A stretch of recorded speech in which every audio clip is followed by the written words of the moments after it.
I'll just give you two statistics. One of them is that in March 2013, 1 in 7 Americans was on food vouchers. Right? And another is that in 55% of local authorities in the United Kingdom, anyone on anything up to the median income would not have been able to rent a two-bedroom flat. So it's extraordinary how much there is intervention and so on. So, okay. Now, to come back to the other thing, right? Yeah, I work extensively on migration, and I'm somebody who has been challenging over the last few years the general perception that all of Africa, all African countries, all sub-Saharan African countries, are urbanising extremely rapidly. Now, I do not want this to be understood to say that Africa is not urbanising, which sometimes people take. That's not what I'm saying. What I'm saying is that it's urbanising more slowly than had been anticipated. Now, the reason for that is because migrants are still moving into towns, right from Senegal to Cote d'Ivoire, Kenya, Tanzania, Zambia, and so on and so forth, just in the same way they have been since independence. But in the first 20 years after independence, Africa really did urbanise rapidly. I mean, Nairobi was urbanising at 9% a year. During the 1960s, Lusaka was urbanising at 13% a year. It was growing at 13% a year.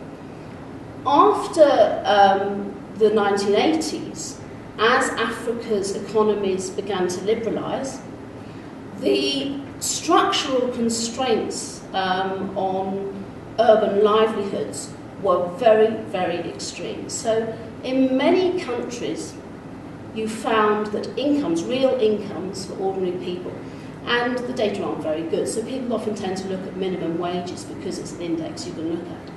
They fell incredibly sharply, sometimes by as much as 90%. So people were on 10% in real terms of the income they were, say, 7 or 8 years before it fell down. So, for example, in Tanzania, in Abidjan, and so on, this is the situation. Now, in those circumstances, the whole structure of migration changes. People were still coming into the cities, and people will always come to cities because sometimes they need cash that they can't get in rural areas. But a lot of people were coming in and finding that they couldn't sustain themselves. They literally couldn't survive, and so they moved back out again. And what I have particularly been working on for about 20 years is what I call the reinvention of the wheel.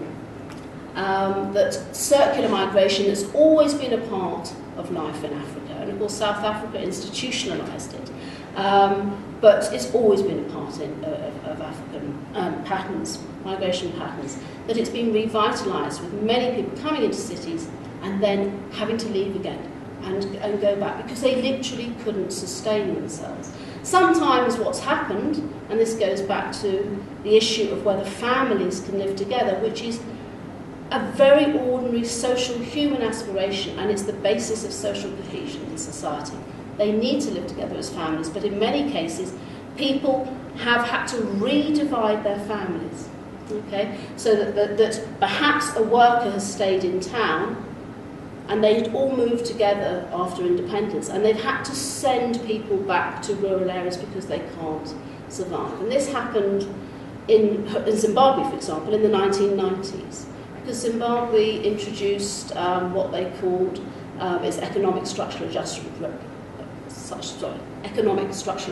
Program, ESAP, in 1991. And I have been studying migrants, major surveys, since 1985. And it was extraordinary how within 3 or 4 years, migration patterns had changed. People were sending family members, wives were going back, children were going back to rural areas and so on.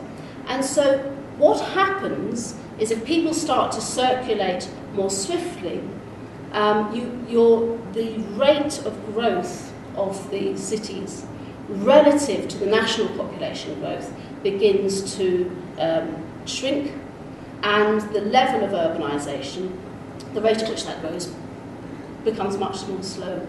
And so the first place where this happened was Zambia. So in the 1980s and the 1990s in Zambia, the country counter-urbanised. The proportion of the rural population grew and grew and grew. The absolute opposite of urbanisation.